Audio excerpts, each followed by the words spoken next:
Ladies and gentlemen, welcome to the channel. I'm going to show you how you can change your sale label text on your product on Shopify. So let's get in. We are here on the home page. On the left hand side, you're going to look for sales channels and you're going to look for online store. Now you're going to click this and it's going to open up a bunch of options over here on the main part of your screen.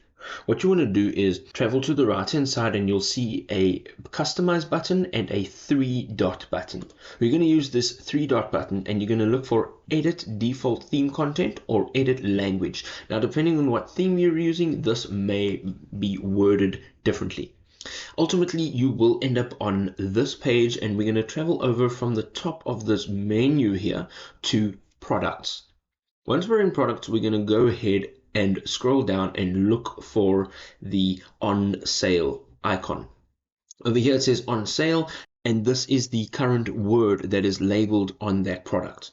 Now we can go to our online store and just click the little icon of the eyeball, and this will open up what your store looks like. We're going to just go down here and open up our products and open up this product. And over here you can clearly see it says sale. Okay. So what we're going to put in here is help me. All right. You can put in anything you want there. If you're having a specific sale on a specific day for a specific cause, you can enter that in there.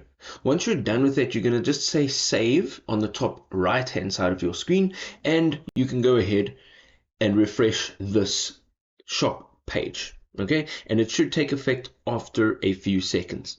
Clearly you can see over here it has been changed. It says help me, and now you have successfully changed that label. If this was helpful, you can go ahead, drop us a like, and we'll see you in another awesome video. Peace out.